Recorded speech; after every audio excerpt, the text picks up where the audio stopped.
Bom, pessoal, então hoje o nosso papo é sobre turbilhão de ideias, sobre 13 anos de produção cultural. A gente vai estar aqui com o Diogo Galindo, que é um colaborador, está há algum tempinho já com a gente. E aí, Diogo, bem-vindo. E aí, Gus, tudo bom? Obrigado, muito bacana estar aqui com você para contar um pouco da história da Turbilhão de Ideias. Eu que estou recentemente na produtora, mas estou muito afim aí de conhecer todas as histórias desses 13 anos de Turbilhão aí. Então, estou aqui com você e estou aqui com todo mundo que está assistindo para a gente descobrir junto. Oba, vamos lá então. E o Diogo vai estar com a gente também pontuando algumas questões, fazendo algumas perguntas, mostrando alguns gráficos, alguns materiais que a gente preparou. Então, vamos lá. Diogo, a gente tem um portfólio, né, da Turbilhão, organizado por datas, assim, do que foi feito. É claro que a gente não vai ter como ficar falando minúcias de cada projeto aqui, porque esse não é o nosso interesse, né, nem o nosso foco, mas a gente vai dar uma visão geral assim, do que foi feito desde 2008 para cá. Vamos entrar aí com esse gráfico? Bom, então temos aqui a nossa linha do tempo, mostrando a história, né, a nossa história da Turbilhão de Ideias. Quando começou foi em 2008, né, que é o ano de fundação, abril de 2008. E eu comecei, assim, para quem tiver alguma curiosidade, comecei no apartamento que eu morava, né, num quartinho muito pequeno que tinha lá, praticamente cabia só eu, né? E depois teve uma estagiária também. Então cabíamos duas pessoas e assim, se entrasse um cachorro, não cabia nada mais. Era realmente muito pequenininho, com dois computadores, e de lá a gente começou a fazer tudo que existe hoje, né? Foi um embrião de tudo, mas assim, é claro que o que funcionou para que a empresa existisse, a produtora existisse, foi acreditar que algo poderia vir dali, sabe? Não foi o fato de começar pequenininho, achar que por ser um lugar pequeno, por não ter experiência em produção antes, né, de uma forma profissional, que não ia dar certo. Então, pelo contrário, né, foi justamente acreditando que aquele espaço pequeno ia ser suficiente, que não ter tido tanta experiência antes também não ia contar porque tinha uma garra, uma vontade grande de fazer projetos culturais. Então, acho que esse foi o motor principal para tudo. Diogo, pode aproximar um pouquinho, ali o ano de 2008, que a gente foi ver que foi o ano que começou, né? O Turbilhão começou em 2008.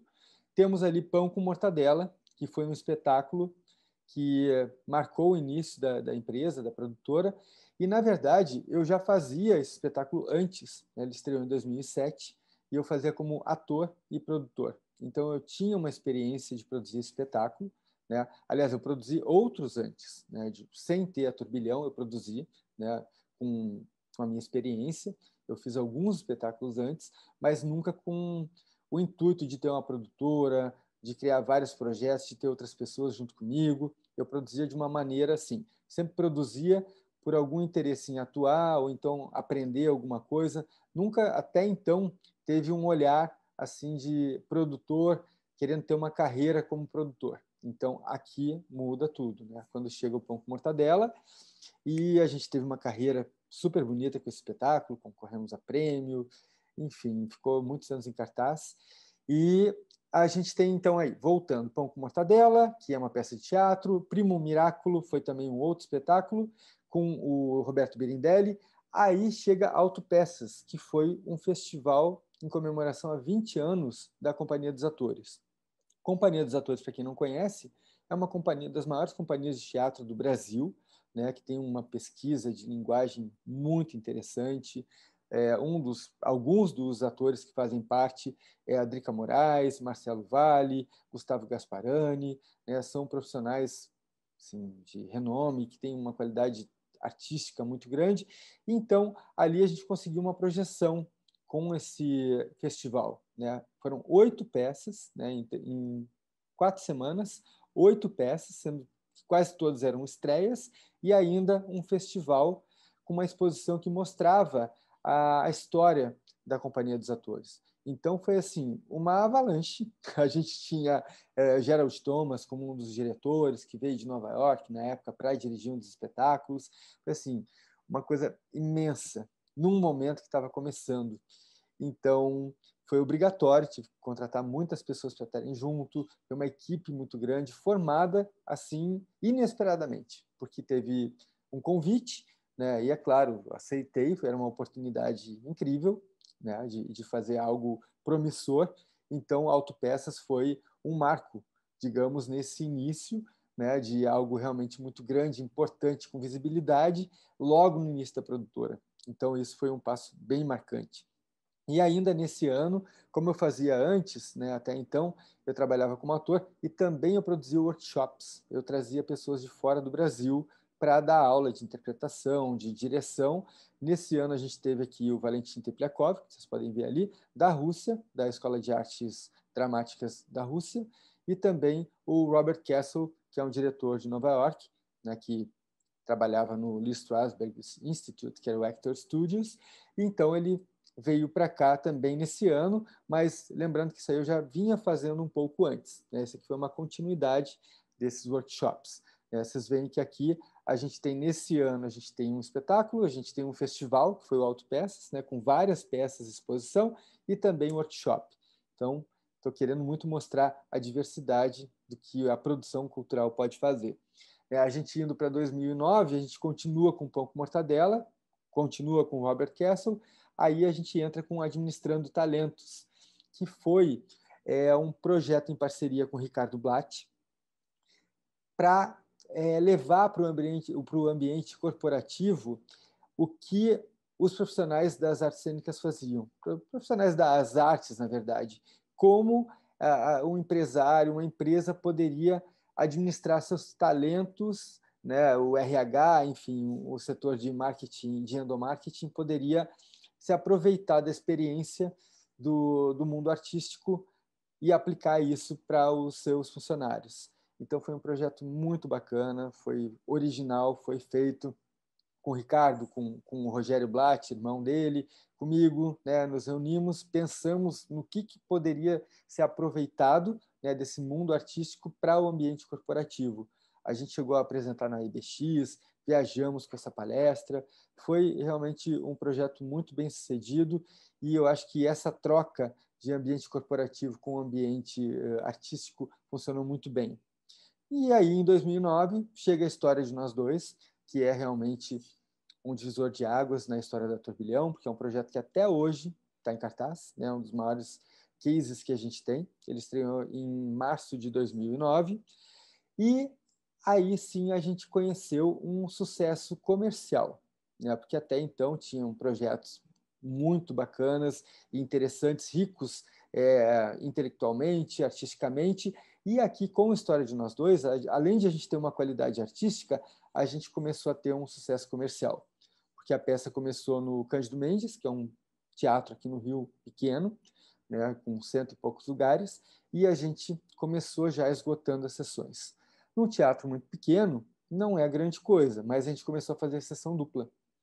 E de quinta a domingo, e chegou um momento que a gente quase todos os dias tinha espetáculo, porque quando não tinha no teatro, tinha contratação por fora. É um momento muito bom do teatro, né, onde as pessoas realmente iam mais do que vão hoje. Então a gente conheceu aí um sucesso comercial muito grande e a história de nós dois vai estar em toda a trajetória até 2021, que vocês vão ver mais lá na frente, mas aqui é um espetáculo que realmente marcou em definitivo a carreira, a história da Turbilhão. Vamos então para 2010.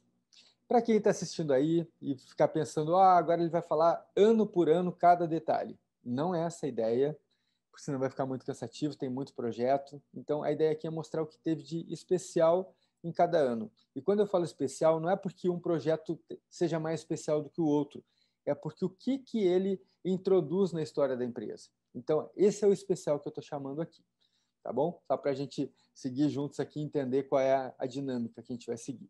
Então, em 2010, a gente tem uma parceria criativa que surge com Hamilton Vaz Pereira, que é um grande diretor, um grande dramaturgo, né, fundador do Asdrubal Trouxe o Trombone. E aí a gente tem Mordendo os Lábios e Colapso. São dois espetáculos que a gente fez em conjunto, circulamos, enfim, tiveram carreiras muito promissoras. Depois, parceria também criativa com o Ricardo Blatt, agora fazendo um espetáculo. Não é uma palestra, é o espetáculo Amor é Lindo. E aí depois vamos para 2011, onde a gente tem uma introdução aqui de uma parceria agora com Pablo Sanabio, que foi o RJ de Shakespeare. Foi o primeiro texto também que a gente encena comprado do exterior, porque esse foi um sucesso no Off-Broadway, foi feito também em Londres, né, no West End londrino, um grande sucesso lá fora, e foi negociado os direitos, na época que chegou até a Turbilhão, já tinha sido negociado pelo Pablo Sanabio, e a gente fez uma parceria de captação de recursos para viabilizar essa montagem. O RJ de Shakespeare vale um destaque porque ele foi uma das peças realmente que a gente teve um reconhecimento de crítica, de público, de premiação muito grande. Ele foi eleito entre os melhores espetáculos do ano. Ele era uma peça com uma sensibilidade muito grande, foi dirigido pelo João Fonseca, daí uma peça com uma estrutura pequena, eram 4 atores, só que ele percorreu praticamente o Brasil inteiro. Foi feito sem parar, né? Um espetáculo realmente, como eu falei, com uma estrutura de produção pequenininha, muito pequena, mas que tinha um potencial de público imenso. A gente fez temporadas e não parava de circular com o RJ de Shakespeare, né? Ganhamos o prêmio de melhor produção da PTR, inclusive. Também O Menino que Vendia Palavras, foi uma parceria com o Pablo e também com o Du Moscovis, né, um espetáculo infantil. É o primeiro infantil que a empresa faz. E também foi premiado, um espetáculo de muito sucesso. E aqui o que tem ainda em 2011, que foi um ano bem cheio de novidades, né, de muito trabalho, é que a gente editou um livro em parceria com uma fotógrafa francesa, Emmanuelle Bernard, um livro sobre o carioca, não só sobre a cidade do Rio de Janeiro, mas sobre o carioca, visto sob as lentes de uma estrangeira, uma franco-brasileira, na verdade, que é a Emmanuelle. Então, a gente mostrou um Rio de uma maneira muito inusitada, muito descontraída. É um livro que está aí nas bancas ainda, e eu tenho muito orgulho de ter participado, porque é um livro de arte muito lindo. Ele foi feito com a parte de textos, ele foi feito em 3 línguas. Em 2012, a gente tem um evento aqui de lançamento do Shopping Jardim Guadalupe. O que é isso? É uma produtora cultural, evento de lançamento de shopping. Parece meio estranho, né? Mas, na verdade, nessa época eu fazia MBA em Marketing na FGV, e com meus colegas, enfim, muita troca de ideias e tal. E uma das minhas colegas era da Safir, que é uma empresa de shopping centers, e a gente começou a conversar como poderia ser um evento de lançamento criativo, dinâmico, enfim, ela estava querendo coisas novas para lançar esse empreendimento. E aí a gente começou a falar, disse, olha, eu acho que eu vou querer que você participe de uma concorrência lá na Safir, e a gente participou da concorrência, fizemos um projeto e a gente ganhou. O que a gente fez? A gente colocou um universo cênico num lançamento comercial. A gente foi feito ali na Ípica, aqui na Lagoa, no Rio de Janeiro. Então, quando a pessoa chegava, já tinha circenses atirando, fazendo malabarismos, pessoas se contorcendo ali na frente, dança, fitas, enfim, a pessoa chegava num universo, era meio que um Cirque du Soleil, assim, experimentado ali num evento corporativo. Então, a gente levou um universo lúdico para um evento comercial. Dentro da Ípica, o nosso cenógrafo recriou obras do Hélio Oiticica, sabe? A gente tinha reproduções, inspirações, né, do universo artístico. Contratamos também o Frejá. Foi assim um evento muito lúdico, artístico, dinâmico, né, para vender lojas no shopping. Então, assim, completamente doido, assim, a ideia de juntar isso, mas foi um imenso sucesso. Foi, assim, um case para eles. Eles, por muito tempo, eles falaram que aquilo foi inusitado e rendeu muitos comentários para eles, tanto que mais adiante a gente é chamado de novo para fazer uma outra parte do projeto, aí já no shopping mesmo, com a estrutura não tão pronta. Ele estava ainda em construção, né, mas já tinha teto, chama Festa da Cumieira, que é um nome técnico que eles chamam, quando os lojistas já podem conhecer as obras. E a gente fez no meio das obras, a gente fez um outro evento, também com intervenção do Batman Zavarese, com projeções virtuais, isso em 2012. Então, foi um outro evento que a gente fez também nessa área corporativa, linkando esse universo artístico com o comercial, e foi realmente um sucesso bem grande. Então, acho que aqui valeu a pena ressaltar esse evento. E um outro também desse ano que foi bem marcante foi que a gente ganhou também uma outra concorrência, foi um edital, na verdade, para administrar um teatro em Brasília. A gente é radicado aqui no Rio de Janeiro, mas a Funarte, na época, proporcionou que as empresas produtoras pudessem participar no Brasil todo. E a gente concorreu para fazer a administração do Teatro Plínio Marcos, em Brasília. E a gente ganhou, né? A gente tinha uma proposta de levar a programação. O nome do projeto chamou Em Cena no Planalto, não, Planalto Central. Então, a gente levou para lá uma programação, cada semana tinha um espetáculo, com infantil, com shows, Carlinhos Brown tocou lá, a gente teve muita programação de várias partes do país e foi uma experiência que a gente também teve uma administração aí.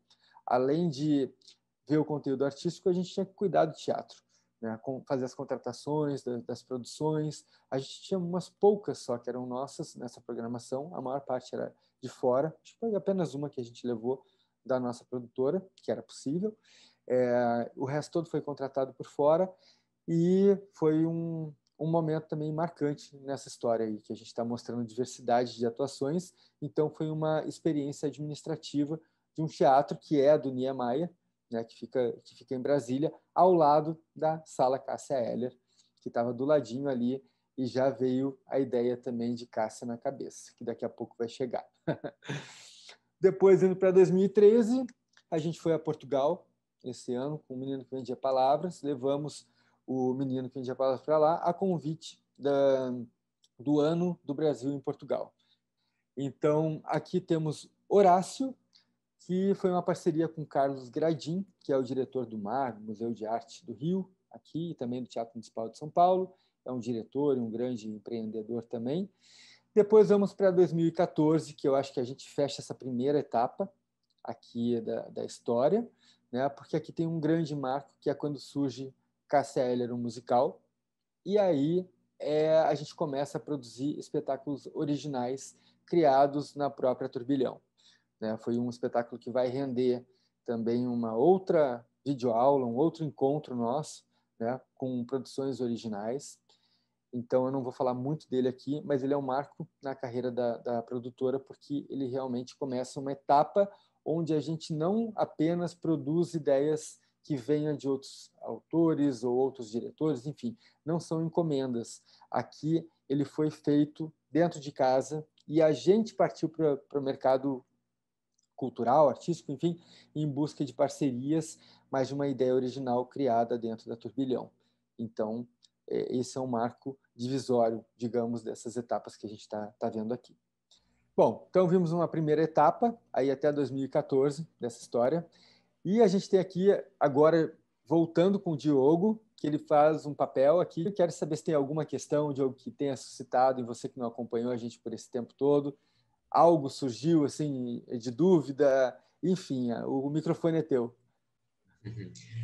Então, Gustavo, achei bem instigante, assim, e fiquei pensando na importância que esses primeiros anos foram para Turbilhão de Ideias, né? Como é que foi essa experiência de constituir uma produtora e de fazer parcerias com grandes nomes ali do mercado cultural e das artes cênicas, né? E também expandir os projetos para segmentos tão diversos quanto um lançamento de shopping, um lançamento de livro, uma administração teatral.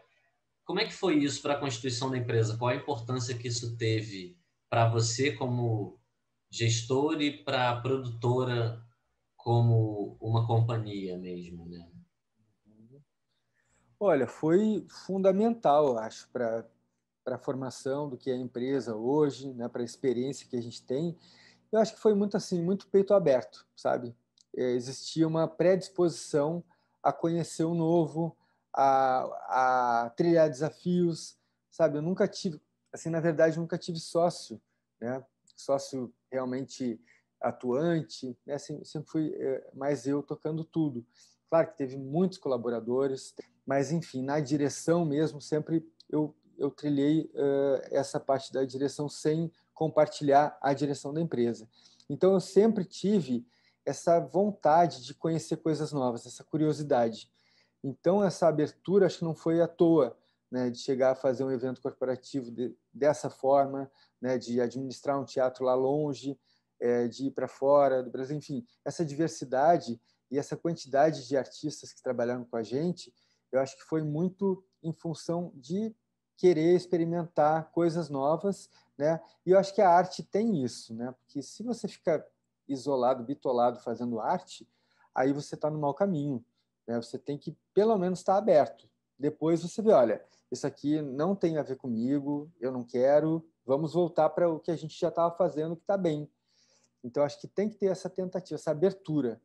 E isso foi bem importante. Tanto que hoje, olhando para trás, eu acho que assim tem uma riqueza grande aí, que às vezes a gente nem se dá conta, né? Se não para pensar o tempo todo, mas tem uma riqueza grande de materiais, assim que talvez vai impulsionar a gente mais para o futuro ainda, que agora, né, o momento que a gente está vivendo, a gente está se reinventando, talvez voltar lá atrás e ver, olha, quanta coisa diferente já foi feita, dá até um ânimo para a gente de pensar, olha, você vai conseguir, vocês vão conseguir fazer coisa nova aí sim, porque já foi um turbilhão lá desde o início, então acho que isso ajuda muito, sabe?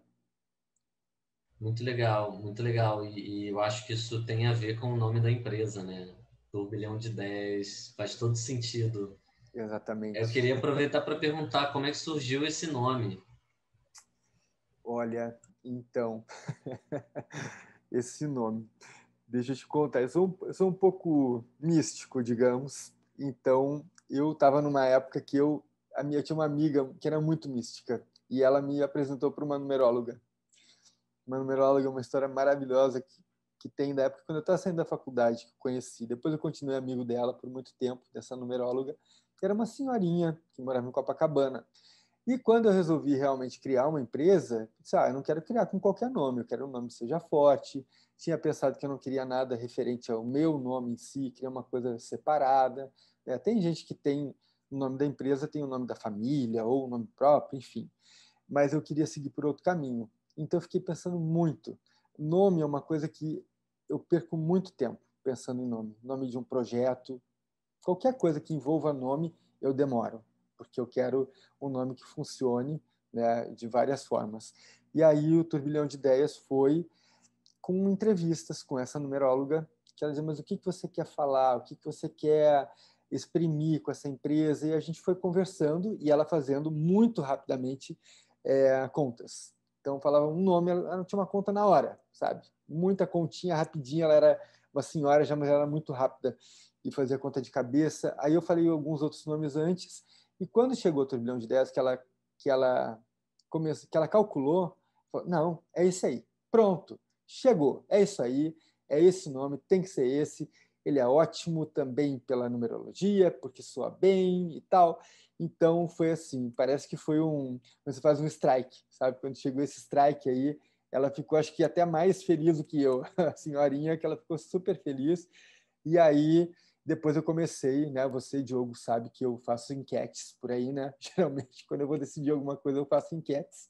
Então, na época também, eu perguntei para os amigos, perguntei para muitas pessoas o que achavam desse nome, e eu acho que assim, a imensa maioria gostou.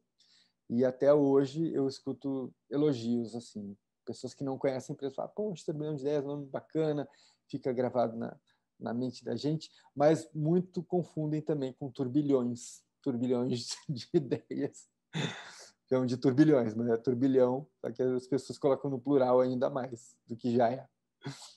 E até falando, né, Diogo, sobre uma coisinha bacana, nesse momento, agora, 2021, a gente está fazendo uma reformulação da marca, né, que daqui a pouco vai estar por aí. A logomarca está sendo reformulada, mas o nome continua o mesmo. E Gustavo, com todas as histórias dessa primeira fase da Turbilhão, eu fico pensando em quem está assistindo a gente, né, e é produtor, e quer montar uma produtora, e quer fazer suas próprias produções. E se fosse montar uma produtora hoje, queria muito saber quais são os perrengues, quais são as dificuldades que outros produtores já passaram, né? Que eu acho que, mesmo os problemas sendo sempre novos, eu acho que tem muita coisa que a gente pode aprender com quem já está no mercado. Sim. Então, quais foram as maiores dificuldades nessa primeira fase da Turbilhão de Ideias que fizeram a empresa se impulsionar para o futuro? Uhum. Olha, eu acho que o produtor ele tem muito que vivenciar as coisas, né? Por mais que a gente aprenda muito com os outros e é maravilhoso, eu sempre tento fazer isso, né? Ouvir, escutar os outros, mas a gente vivencia muita coisa na prática, na carne. Então, uma das questões difíceis no setor cultural é a captação de patrocínios. É para você fazer projetos, é claro que é difícil viver só com bilheteria. Então, essa captação, nesse período, teve momentos muito difíceis de captação. O próprio KCL, a gente demorou 2 anos para conseguir captar, para conseguir fazer. Então, teve momentos assim que a captação foi lá embaixo. E a gente tinha projetos, né, que dependia de patrocínio para colocar em cartaz, e teve momentos que não teve. E a gente ficou em cartaz mesmo assim, né, com bilheteria, resistindo para que pudesse daqui a pouco melhorar o mercado, daqui a pouco as coisas fossem melhorar, digamos. Tem momentos que a gente tem que ter resiliência, né? Que a gente tem que saber, olha, agora está um período difícil, mas daqui a pouco vai melhorar, sabe? Tem que ter algo assim, eu acho que sempre com a gente. E outra coisa também muito importante é que a gente tem que ter mais de um projeto. Porque se você tem um único projeto, colocar todas as fichas naquele, ele não sair, você não tem para onde correr. Então, sempre assim, desde o início da produtora, a gente tem, digamos, se a gente está com um cartaz com 2, a gente tem outros 5, 6 dos bastidores sendo preparados, né? Então, isso é uma dica que eu dou para qualquer produtor, para qualquer pessoa que queira trabalhar com arte, ela tem que ter mais de um projeto. Porque às vezes não é a gente querer que aquilo aconteça naquele momento. O projeto ele vem à tona e não sei, ele acontece, ele é fisgado, digamos, sabe? Então, acho que as pessoas têm que poder ter mais de um, né? E ir nutrindo, regando eles, que nem aquele brotinho que você vai regando, que vai chegar um momento que aquele projeto que não era nada lá atrás vai virar o principal. E isso aí aconteceu muito na nossa história, sabe? Muito, muito. Com exceção do História de Nós Dois, que foi sempre se mantendo, uns foram saindo, que é natural, né? Sair de cartaz, não volta mais. Então, e outros foram assumindo o protagonismo. Então, tem que ter muitos projetos, tem que acreditar, tem que ter uma relação muito boa com o mercado como um todo, né? Com artistas, com patrocinadores, com a imprensa também, sabe? Acho que uma coisa também, você está perguntando aí de dificuldades, e eu também me vem à cabeça assim, do que talvez eu tenha feito para sair um pouco dessas dificuldades, que foi uma relação assim aberta de dar vazão à imprensa. Em que sentido? Assim, sempre eu tive a assessoria de imprensa como parceira, né? Então acho que sempre eu mantive uma relação bacana com a imprensa.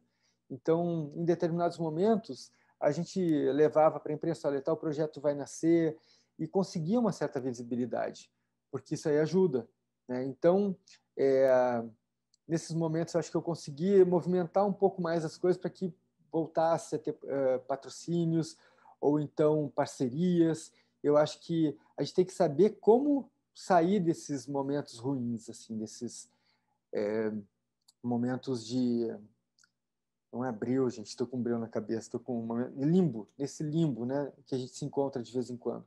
E teve essa trajetória, nessa primeira trajetória aí, teve momentos que realmente fiquei muito preocupado e sem saber realmente se ia continuar ou não, mas enfim, estamos aqui até hoje, né? Que bom que estamos. Muito bom. E muito bom te ouvir todas essas dicas aí, da sua experiência, né? Porque por mais que o produtor, como você falou, seja importante que ele passe por experiências, é muito bom ouvir de quem já está aí e para que a gente possa aprender e trocar, né? Como você falou, e é muito bom ter essas dicas, né? E agora estou curioso, como é que foi a partir de 2015, né? O que aconteceu? Como é que a Turbilhão passou a atuar a partir de 2015? Vamos lá ver esse momento? Vamos lá, vamos voltar lá. Vamos ver o que veio depois. Vamos lá, então. Nossa história, aqui a partir de 2015, que a gente convencionou até 2014, a primeira parte, depois de 2015, a segunda. Temos aqui, Diogo, vamos dar um zoom ali para mostrar, né, mais de pertinho o que foi em cada ano. Mas, basicamente, 2015 foi a continuidade de Cássia Eller. Quando a gente começou sobre o Cássia Eller, é importante falar aqui que a gente partiu para a ideia de fazer o Brasil todo. A gente, em 2014, tinha feito basicamente CCBBs. Em 2015 veio esse sonho, na verdade, né, de fazer todas as capitais do país. Então a gente começou com essa ideia em 2015, mas enfim, como eu falei, Cássia Eller vai ser um objeto de outra gravação. O que mais temos em 2016? Antes, em 2015, o Adubo, né, que foi uma parceria com o Juliano Casarré, foi uma peça premiadíssima que a gente fez como parceria, não foi uma produção nossa original, mas foi uma honra ter feito Adubo, um espetáculo muito lindo, impressionante. Vamos lá, 2016 a gente tem aqui uma outra área, que é para a gente mostrar a diversidade de um produtor cultural, de uma produtora cultural. Aqui, além de várias coisas que a gente fez, a gente teve o Festival Som Brasileiro, que foi um festival de música. Esse festival, na verdade, ele nasceu por um furo de pauta, porque aqui a gente ia estrear Rio Musical, que era um projeto, né, que depois do Casselli eu queria muito estrear Rio Musical, e a gente tentou, não conseguimos patrocínio suficiente na época, e a gente tinha uma pauta já há muito tempo marcada com o Teatro Oi Casagrande. Então, não tinha como estrear o musical Rio Musical. Então, aquele buraco na pauta, o que fazer? Aquelas coisas que tem que resolver, tinha um compromisso com o Oi Casagrande, e aí foi criado um musical. Um festival, o Som Brasileiro. O que foi esse festival? Foi um festival de 3 dias, né, com músicos. A ideia foi congregar músicos conhecidos, já com uma carreira consolidada, com nova geração. Então a gente fez cada dia um músico super experiente com um músico que estava começando, né? Então foi assim feito em torno de uns 20 dias, eu acho, todo o festival. Foi muito trabalho e ficou incrível. A gente teve, acho que praticamente os 3 dias lotados. Tivemos na programação também tivemos Martinalha, o Chicão Heller, né, o filho da Cássia Heller, veio como revelação no dia da Martinalha.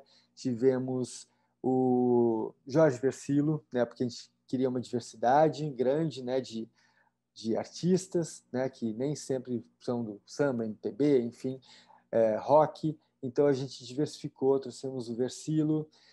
A gente fez um pupurri grande aí, mas aqui eu acho que é importante falar sobre o Festival Som Brasileiro é que às vezes a gente acha que tem tudo programado no ano e acontece alguma coisa que não dá certo e a gente cria algo que é muito importante na nossa história. Eu tenho muito prazer, muita honra de ter feito esse festival. É a primeira vez que eu trabalhei assim com música na veia mesmo e foi incrível. Foi incrível, foi feito com uma equipe maravilhosa e de uma forma muito rápida e tivemos um sucesso. Acho que também ele pode ser considerado um case. Aqui eu estou falando muito rapidamente, mas é para mostrar como o produtor tem que ter uma agilidade, uma flexibilidade. Eu podia ficar lá, putz, que horrível que foi isso, que não deu certo, mas eu acho que a criatividade aí imperou e a gente fez uma parceria que foi excelente. Os próprios gestores do Oi Casagrande ficaram muito felizes. A gente ia reproduzir de novo esse Festival Som Brasileiro, mas enfim, não foi possível, mas acho que ele volta em algum momento. E aqui, ainda em 2016, é um ano importante, a gente teve o Nelson Eterno, que foi a estátua de Nelson Rodrigues. Eu sou amigo da família, né, do Nelson Rodrigues, muito especial do Sacha Rodrigues e da Crica Rodrigues, são os netos dele, e a gente tinha ideias de criar eventos e motivos, né, projetos culturais com a temática do Nelson Rodrigues. A gente teve a ideia de criar uma estátua em tamanho real, porque o Nelson até então não tinha em lugar nenhum do Brasil nenhuma homenagem como essa. E nesse ano, no meio de 2016, a gente teve essa ideia e eu mesmo achava que a gente ia demorar muito tempo, porque não é barato construir uma estátua em tamanho real, a gente depende da prefeitura, depende de um escultor e principalmente de verba. E aconteceu que o primeiro lugar onde fui bater na porta topou a ideia, foi a Fundação Sesgran Rio, o professor Carlos Serpa, é um grande admirador do Nelson Rodrigues, e a gente apresentou para ele o projeto, e ele imediatamente submeteu ao conselho, né, da Sesgran Rio e foi aprovado com unanimidade. Hoje em dia existe uma estátua de Nelson Rodrigues em tamanho real na Praça Anhangá, em Copacabana. Então, eu acho que é um patrimônio da cidade, é um patrimônio público, né, que a Turbilhão conseguiu ajudar a colocar aí no panorama cultural. Depois, 2017, temos aqui o surgimento do movimento Camaleão, né, que não é um projeto cultural na essência, é um projeto social, né, mas que ele está muito vinculado a Turbilhão de Ideias, que ele nasceu através de uma festa que eu promovi, que foi um aniversário meu, e que eu imaginei naquele momento que, já que eu tinha tantas pessoas, que eu estava fazendo uma relação de pessoas que eu queria convidar naquele ano, realmente eu queria convidar algumas pessoas para celebrar aquele ano que era importante, eu fui vendo a quantidade de empresários e pessoas realmente ativas na sociedade e eu pensei assim, olha, mas se eu tenho tanta gente bacana aqui, por que eu não aproveito esse momento para colocar pessoas que estão precisando conhecer essas pessoas? Pessoas que estão recém-aprendizes, pessoas que não têm ainda tanta experiência na sua área. Então, o que foi feito? Foi Camaleão, a festa, onde a culinária era feita por aprendizes, pessoas que tinham saído da escola de culinária.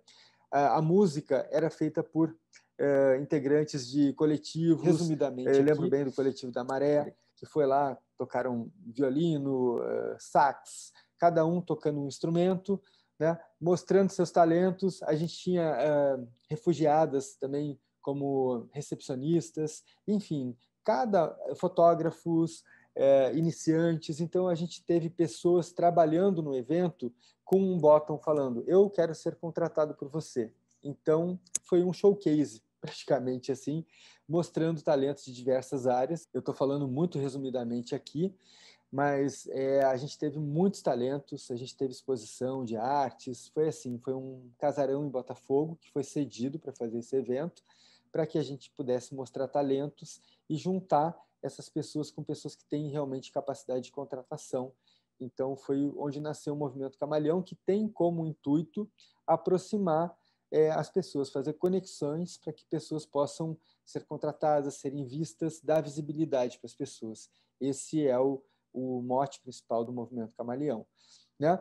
Depois a gente tem aqui ainda o Rio Mais Brasil, nosso musical, que foi o segundo musical que a Turbilhão fez, um musical muito grande, né, de assim, uma estrutura grande de produção. É um marco também para a gente nesse ponto, né, em termos de quantidade de pessoas trabalhando, de demanda.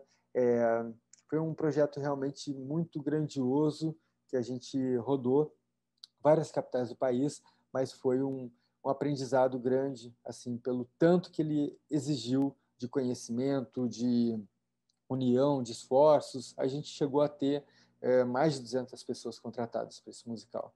Então, foi realmente um desafio muito grande.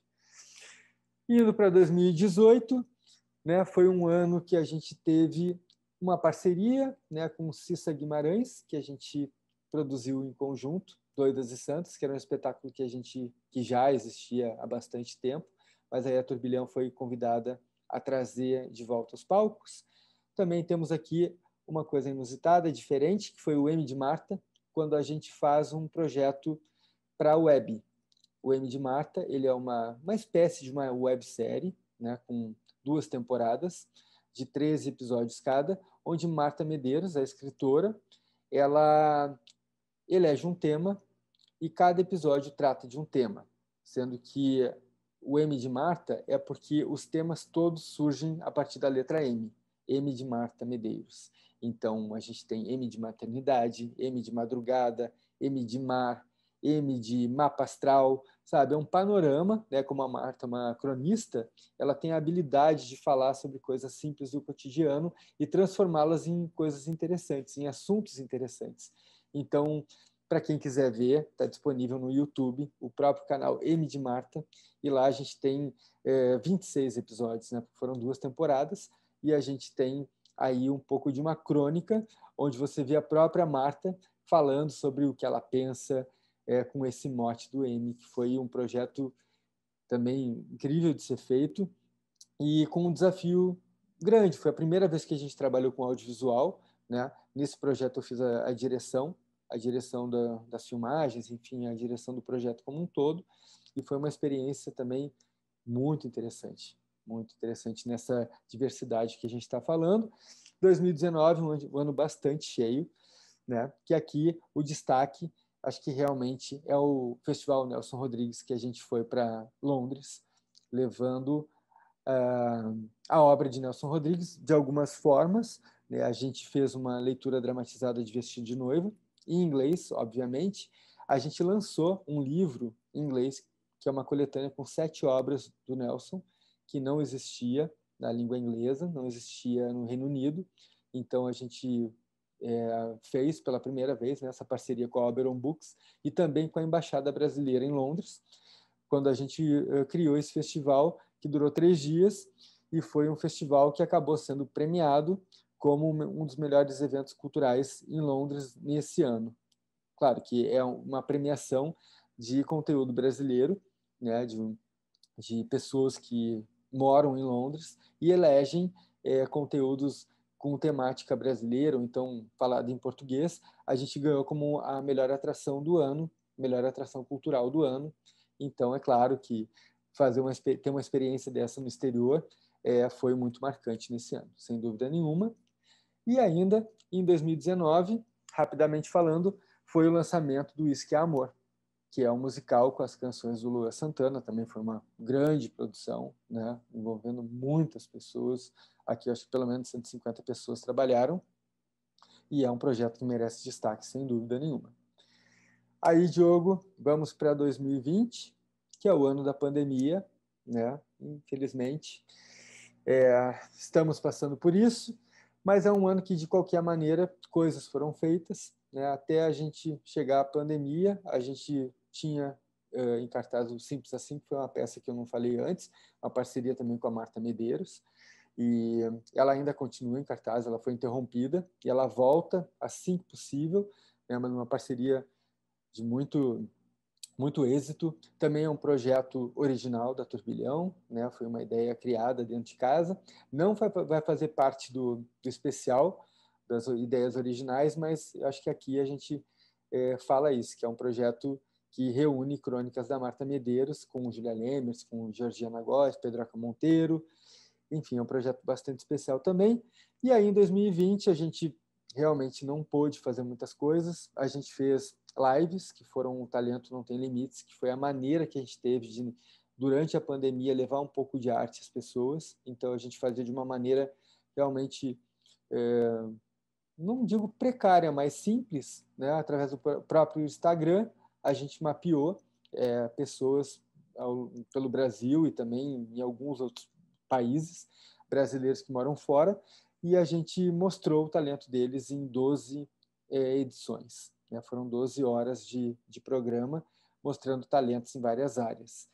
Então, chegamos a 2021, um ano, né, que a gente está ainda no iniciozinho, ainda lidando com a pandemia, mas um ano que a gente tem alguns projetos bem especiais. Um deles que eu tenho uma paixão muito grande, que é o Conferência dos Monstros, que é um projeto infantil, multiplataforma. Multiplataforma, o que significa? Ele não vai ser apenas teatral, não é apenas um musical teatral, como ele realmente é, mas também é um projeto que já existe a animação, né? A gente está fazendo um projeto de série animada, inclusive quem puder assistir, tem aqui no próprio YouTube o canal Conferência dos Monstros. A gente já fez algumas animações, e teremos outras. Então, é um projeto que quer levar, que o objetivo dele é levar diversão para as crianças, mas sempre com conteúdo educativo, cultural, que algo se extraia de lá. Não é extrair mensagem, mas que a criança vivencie assuntos importantes para o seu desenvolvimento, até para ter um estímulo a gostar das artes, a ver a importância das artes. E a gente fala muito sobre a união. Então, é um projeto que tem a união como base, a união das pessoas, a união dos povos, por isso que chama de Conferência dos Monstros. Então, a gente tem esse ano ainda um outro destaque, que é a Maria, Ninguém Sabe Quem Sou Eu, que é um documentário sobre a carreira de Maria Bethânia, que a gente já está em pré-produção, e o nosso planejamento é, ainda nesse ano, lançar o documentário. É um documentário de longa-metragem e é um projeto também falando sobre a diversidade, que ele nos introduz no mercado de audiovisual. Então, aí falando um panorama geral sobre o ano de 2021. Bom, Gustavo, com tudo isso que você falou sobre a Turbilhão de Ideias, né, me fiquei com uma coisa na cabeça muito importante, que é como conectar o conteúdo artístico, como conectar a arte, a linguagem artística com as marcas e as empresas, né? Quando a gente fala de uma captação de patrocínio, quando a gente fala de um evento como o Movimento Camaleão, que trazia muito isso como uma forma também como um projeto de ação social. Como é que se conecta o conteúdo artístico com as marcas? Tem segredo para isso? Bom, vamos lá. Então, primeiro, falando sobre a questão do camaleão. O camaleão, ele é um movimento, né? Ele não tem CNPJ ainda, ele é um movimento, que tem outras pessoas que fazem parte dele também, sem nenhum fim lucrativo. Então, ele é um movimento solidário, né? Uma ação social com o único intuito de ajudar outras pessoas. Ele não se ganha dinheiro, pelo contrário, né? A gente investe para que ele possa existir. E uma coisa também, ele nunca parou desde então. Agora mesmo, ele foi retomado em 2020, assim, com muito trabalho, porque a gente tem feito, só aproveitando para falar um pouquinho agora, a gente tem feito um trabalho de uma característica um pouco mais assistencial, sabe? Porque a gente está num momento difícil. Então, a gente tem reunido, feito rifas, enfim, a gente tem levantado recursos para ajudar instituições, que não é totalmente assim a semente, não é o core, não é o centro do objeto dele, mas ele, como o camaleão já fala, né, ele tem que se transformar. Então, só esse parêntese aí falando sobre o camaleão, eu acho que ele tem uma importância muito grande, né, junto à sociedade, né, já que a gente faz cultura que é tão importante na sociedade, nem todo mundo vê. Eu acho que o camaleão ele age de uma maneira mais direta, assim. Então, eu acho que faltava essa lacuna na Turbilhão como um elemento social sem fins lucrativos que cumpre uma função que a gente não conseguia atingir com a própria Turbilhão, sabe? Só para colocar esse parêntese aí no meio. Então, com as empresas, como o projeto dialoga com elas? Eu acho que assim, a gente tem projetos que têm perfis apropriado para empresas, sabe? Por exemplo, a gente na Turbilhão trabalha muito com conteúdo brasileiro, né? Esses projetos originais, Cássia Eller, Rimas Brasil, o próprio Isso que é Amor, eles têm muito, o Céu Estrelado que vem aí também, falam muito sobre o cancioneiro brasileiro, um como rock, o outro como sertanejo, o outro como um panorama geral do Brasil, como foi o Rimas Brasil, que foi de norte a sul. Então, essas empresas que têm um DNA brasileiro, de cultivar a cultura brasileira, se interessam, porque a gente realmente está ali promovendo a nossa arte, nossa cultura original, entende? Então, eu acho que eu não vou bater numa empresa que não tenha nada a ver com o Brasil, que não esteja interessado nessa temática, porque eu acho que não vai dar certo, não vai dar liga, sabe? Eu até posso bater, tem que tentar em todas, mas acho que a chance de ser aprovado lá não é muito grande. Enquanto que tem espetáculos que não têm essa temática e que pode interessar a outras, né? Como já aconteceu com a gente. de ter empresas que não têm tanto foco em questão brasileira, cultural brasileira, e o nosso texto era estrangeiro, sabe? Eu acho que a gente tem que ter algum link, assim, o que aquela empresa, por que aquela empresa vai se interessar no projeto? É o que eu avalio como produtor, entende? Pode ser que isso aí não funcione para outras pessoas, mas me direciona muito, sabe? Como é que a empresa vai dialogar com o que ela transmite para a sociedade, colocando em cartaz um espetáculo que fala de uma outra forma, uma outra narrativa que não tem nada a ver com ela, entende? Então, acho que tem que ter um pouco de um casamento aí de valores, de narrativas mesmo, sabe? Do que está sendo colocado no palco. Eu acho que tem que ter um pouco dessa afinidade, entende?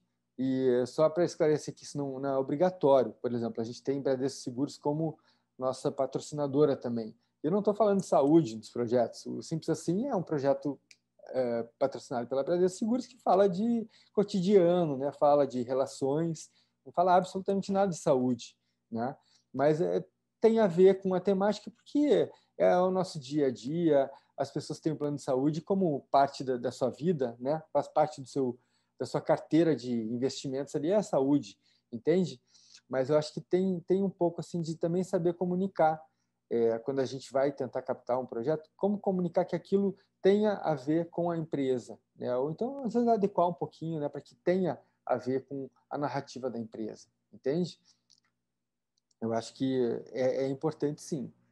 Eu acho que a gente tem que conquistar também empresas sem recursos públicos.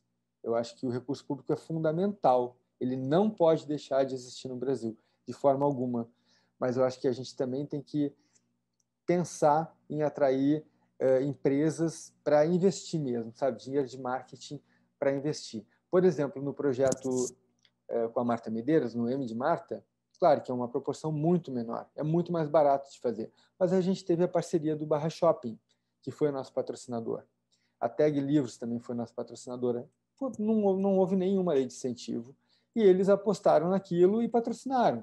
Eu acho que a gente deve também atrair esse capital privado para as produções culturais. O próprio Nelson Rodrigues também, na estátua, não foi dinheiro incentivado. Entende? Então, a gente tem um histórico que, claro, não são projetos muito caros, mas de investimentos que não foram por lei de incentivo. Gustavo, mas a Turbilhão de Ideias, além de ser uma empresa com um DNA bastante brasileiro nos projetos, também me parece ser uma empresa muito carioca, né? Quando a gente pega a estátua do Nelson Rodrigues, o Rio Mais Brasil, o projeto Livro Carioca, e a empresa é baseada no Rio e faz projetos tanto de um lançamento de Shopping Guadalupe quanto para movimentos sociais do Rio de Janeiro. Como é que é essa relação do Rio de Janeiro e da Turbilhão com o Rio de Janeiro? O que o Rio de Janeiro empresta e significa para a Turbilhão de Ideias? Uhum. Bom, na verdade, eu nem sou carioca, né? Evidente. Dá para se ver que eu não sou carioca pelo sotaque, mas pois então, eu caí aqui meio de paraquedas aqui no Rio de Janeiro, vim morar aqui em 2001 e acontece que eu não saí mais. Eu fiquei aqui, né? Acabou sendo a minha morada, a minha cidade, 20 anos esse ano já. Então, o Rio acabou ficando como, né, a minha casa, realmente, que eu adotei como o lugar, realmente, para viver. E, em função disso, acho que desse amor, né, dessa paixão que surgiu pela cidade, tudo que vem, que tem a temática da cidade, é muito bem-vindo, né? E sem falar na beleza, na cidade, do que ela é, né? Essa explosão do que é Rio de Janeiro, né? Essa exuberância toda. Então, acho que realmente quando vem algum projeto que tem a ver com a cidade, tem uma tem uma receptividade muito grande, eu não sei, ele emplaca. Teve um único projeto que não aconteceu, que era Rio, energias que brotam da cidade, sabe? Que acabou não surgindo, quase surgiu uma parceria que ia surgir e não surgiu ainda, talvez surja, mas acho que o Rio de Janeiro tem isso também, ele representa muito o Brasil, né? Eu acho que ele é um microcosmos do que o Brasil existe aqui, né? Essa ordem, esse caos, enfim, acho que o Rio traduz muito o Brasil, né? Por mais que seja cosmopolita, uma cidade cosmopolita, eu acho que ela é um microcosmos do que é o Brasil, assim, na sua diversidade e na quantidade de pessoas de fora que vivem aqui. Então, acho que o Rio realmente tem tudo a ver com a gente.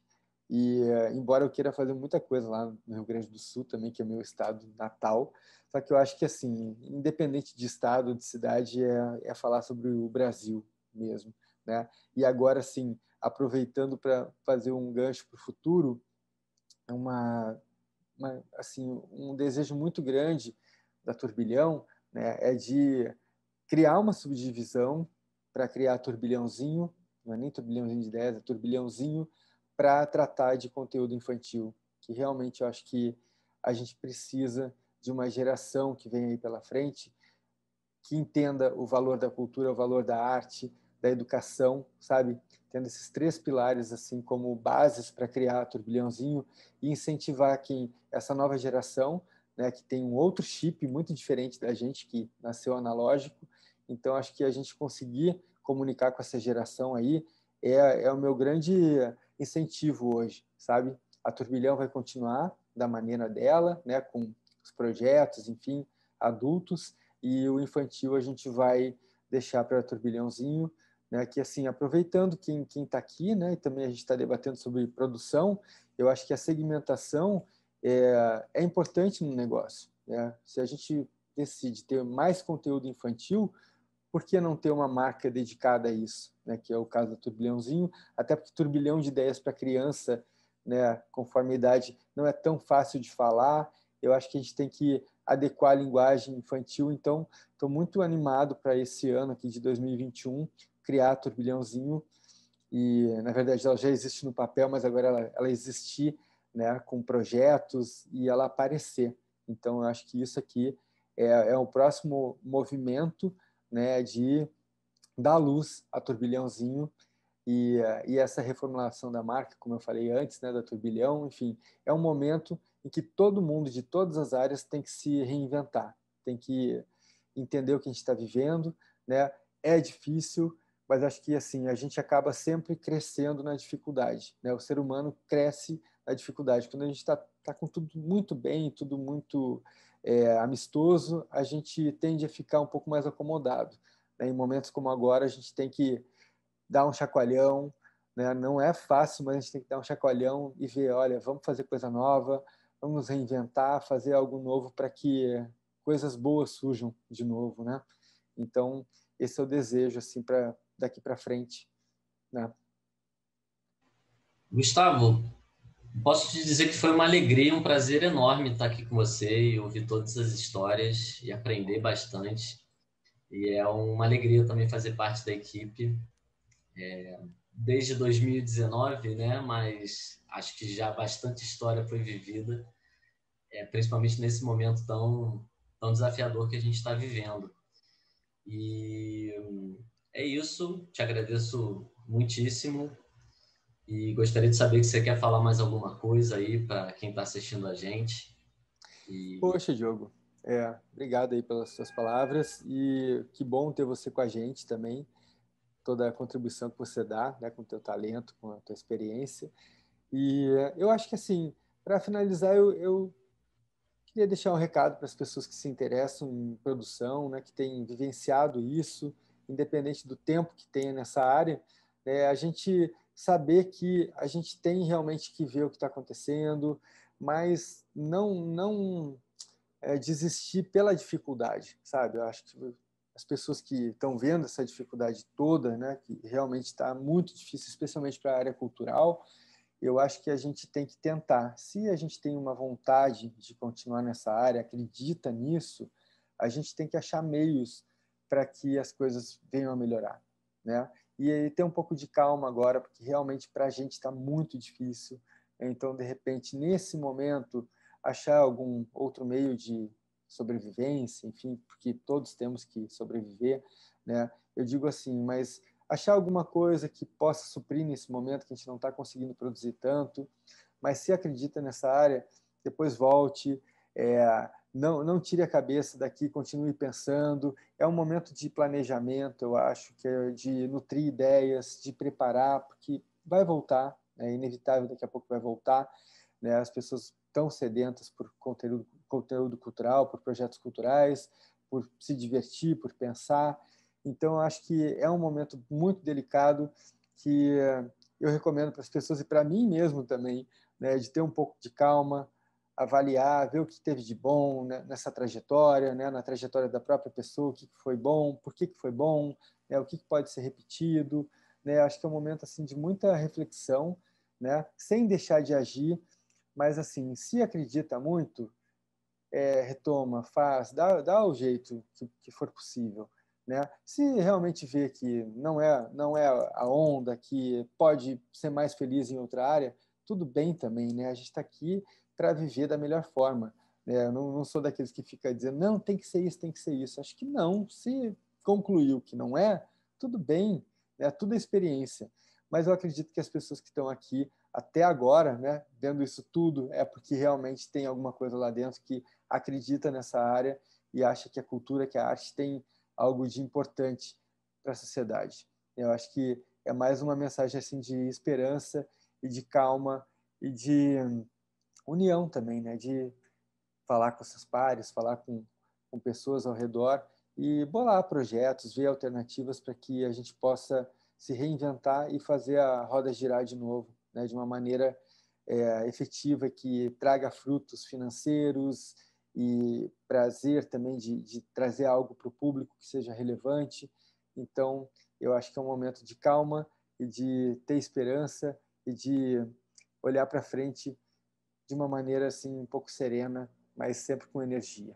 Acho que é isso. E obrigado para quem ficou aqui, né? Para quem esteve aqui até agora. Espero que tenha sido um conteúdo importante, relevante. E, enfim, esse é o meu desejo e muita saúde e sorte para todos. Para você também, Diogo.